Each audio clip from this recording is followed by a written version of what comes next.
Selamat sore ibu-ibu. Apa kabar semuanya ibu-ibu? Alhamdulillah. Baik ibu-ibu, terima kasih atas kesempatannya untuk hadir pada sore hari ini. Seperti biasa di pertemuan bulanan kita adakan pertemuan untuk menyampaikan materi yang nantinya akan berguna bagi kita semua. Dan sebelum kita lanjut ibu-ibu, tentunya mari kita senantiasa bersyukur kepada Allah Subhanahu wa taala yang telah memberikan kita kesehatan, kesempatan sehingga kita bisa berkumpul di sini bersama-sama sebagaimana yang telah kita rencanakan dari bulan lalu. Nah, ibu-ibu, sebelum saya lanjut ya, saya harap ibu-ibu tidak bosan untuk kita ketemu setiap bulan ya, untuk bisa kita bersama membahas sesuatu yang semoga bisa berguna untuk kita semua dan keluarga, Bu. Dan tidak bosan pula saya memperkenalkan diri saya sebagai pendamping di Kecamatan Danalili. Nama saya Abdul Sitoni. Ya, Ibu-ibu, hari ini kita akan membahas kembali tentang materi yang berkaitan dengan pertemuan kita sebelumnya. Nah, ibu-ibu, adapun materi yang akan kita bahas hari ini adalah pertemuan terakhir ya, membahas tentang stunting ya, menangani ya, mencegah ya keturunan kita nantinya terkena stunting. Nah, sebelum kita bahas Bu pertemuan kali ini, materi kali ini, saya mau tanya, kira-kira masih ada yang ingat tentang materi yang sudah kita bahas yang lalu Bu ya? Ada Bu? Ya, Ibu Tini? Apa Bu? Oke, yang pertama ya, ada ya, cuci tangan pakai sabun ya. Oke, cuci tangan pakai sabun. Ada lagi ibu-ibu ya, pemenuhan gizi seimbang ya, boleh ya, gizi seimbang ya untuk ibu hamil ya. Ada lagi yang ingat apa Bu? Oke, bahan jamban sehat Bu ya, jamban sehat. Bagaimana ibu, sudah ada jamban sehat semua di rumah? Iya. Yang belum ada, semoga nanti bisa secepatnya diadakan ya. Yang sudah ada, alhamdulillah ya. Nanti kita akan bagaimana menyelesaikan masalah itu bersama-sama. Karena tidak ada masalah yang tidak bisa kita selesaikan kalau kita memang mau, ya Bu ya. Oke. Jadi ibu-ibu,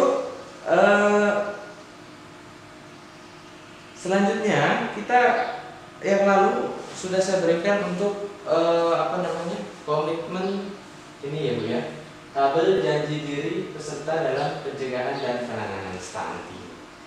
Nah, sekarang yang saya mau tahu untuk ibu-ibu yang hadir di tempat ini, dari tabel-tabel yang ada di sini kita sudah berjanji. Saya mau tahu yang mana yang sudah kita ikuti, yang sudah kita tepati janjinya, mana yang belum ya. Nah, sekarang kita bahas satu-satu. Iya, sekarang saya mau tanya dulu Ibu Uci ya, Ibu Uci. Oke, Ibu Uci. Ibu Uci. Ibu Uci, yang mana di antara tabel ini yang sudah Anda tepati ya? Nah, dari tabel ini yang mana yang bermasalah? Permasalahan stunting ya. Bagaimana Ibu? Ya, sedang dalam proses. Oke. Kemudian mendukung ibu hamil mengakses informasi dan layanan yang tepat. Di mana sebaiknya Bu? Ya, ada di posyandu, tenaga kesehatan, tenaga pendamping, boleh ya. Oke, ya sudah. Nah, kemudian mendukung perawatan sehari-hari ibu hamil. Bagaimana ibu-ibu? Perawatannya bagus? Oke, rawat Bu ya. Kemudian mendukung ibu dan ayah berikan stimulasi janin. Bagaimana Bu? Ayahnya kasih stimulasi? Kasih. Oh tidak, kenapa yang tidak? Sibuk ya pulang malam, pergi pagi pulang malam ya. Nah, oke, jadi saya kira ya ada ini sedang dalam proses. Kemudian pemenuhan kesejahteraan bayi baru lahir dan ibu menyusui. Ibu bagaimana? Oke, terpenuhi ya. Oke, selanjutnya ada lagi Bu, mendukung pemberian stimulasi bayi pada 0 sampai 6 bulan ya Bu, dikasih ASI eksklusif pamernya.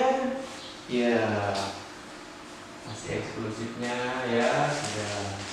Selanjutnya ada lagi Bu, mendukung pemberian stimulasi bayi 6 sampai 12 bulan. Jadi kalau sudah 6 sampai 12 bulan biasanya kita beri makanan pendamping ASI Bu ya. Bagaimana Bu? Sudah?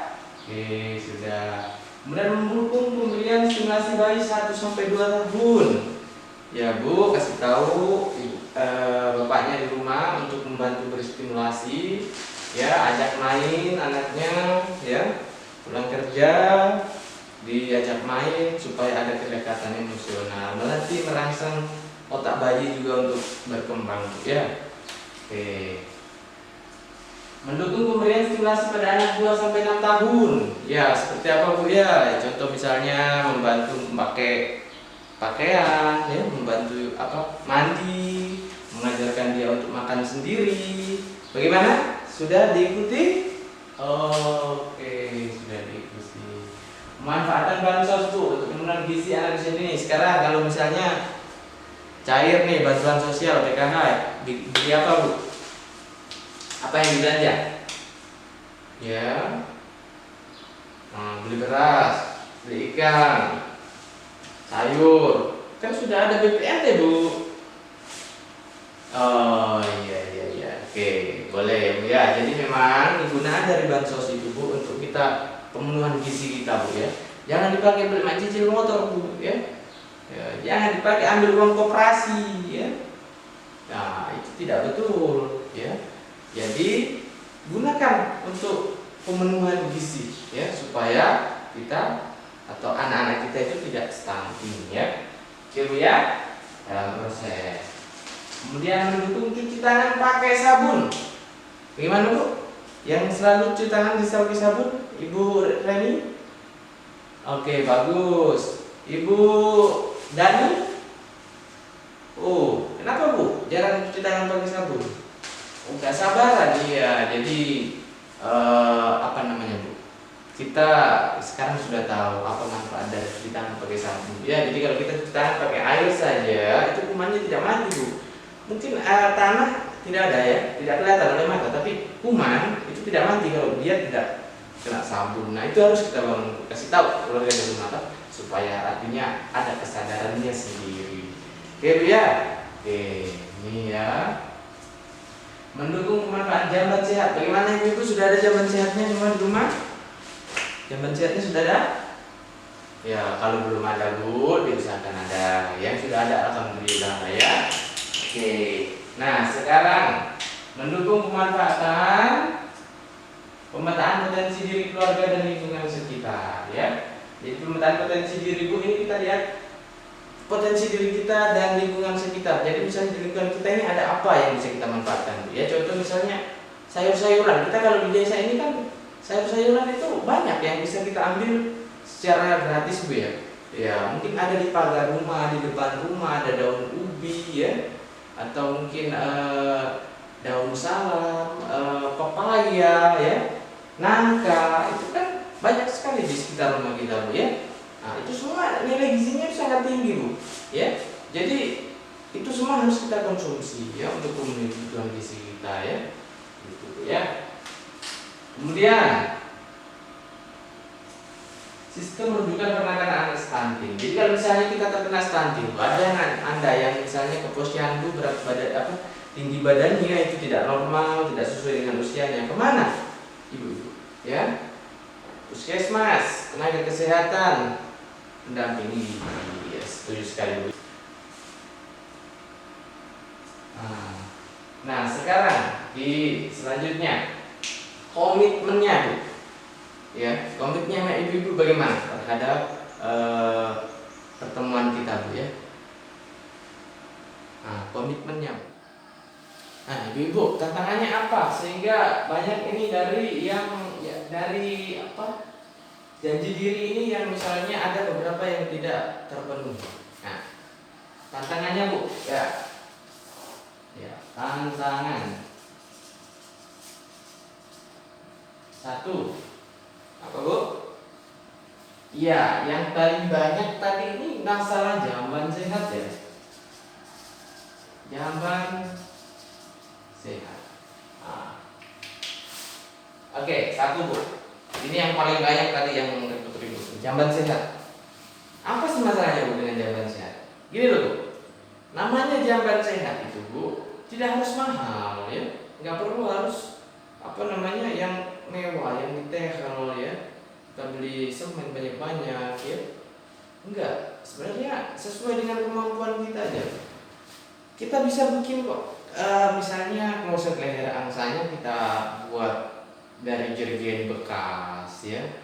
Lalu kemudian pipanya itu kita buat dari misalnya bambu yang besar ya. Atau mungkin kita beli plastik terpal atau ya syukur-syukur kita bisa beli pipa yang bagus Bu ya. Kemudian septic tanknya Bu ya, septic tanknya itu harus tertutup ya. Nah, tutupnya itu kan bisa kita gunakan kayu-kayu bekas yang tebal itu ya. Kemudian kita timbun tanah ya, dan tidak baunya sehingga baunya itu tidak keluar ya. Kemudian kita bisa gunakan dinding dan atap daun mulia yang di sini masih banyak Bu ya. Kalau kita yang penting mau cari aja, nggak perlu beli ya. Ya, itu sudah butuh kreativitas kita saja Bu ya. Dan nanti gini aja, kalau misalnya ada yang butuh bantuan saya untuk bikin, nanti saya datang ke rumah. Bagaimana cara membuat sesuatu yang jamban sehat yang sederhana, tetapi memenuhi 8 kriteria jamban sehat ya. Intinya seperti itu ya. Oke, nanti itu kita bahas. Nah, kita lanjutkan dulu.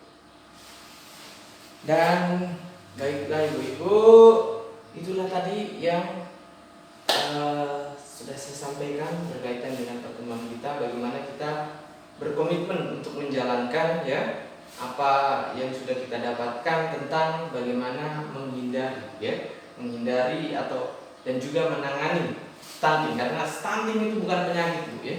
Jadi stunting itu bukan penyakit Bu, jadi stunting itu bisa dicegah ya. Bisa dicegah dengan cara memenuhi gizi dari keluarga ibu yang ada di rumah ya. Nanti kita setelah ini tetap seperti yang saya sampaikan tadi, kita akan buat jadwal untuk kunjungan dari rumah ke rumah. Bagaimana di rumah ibu-ibu ini saya harapkan semuanya bisa memiliki sarana dan prasarana untuk menghindari atau untuk mencegah yang namanya stunting. Oke.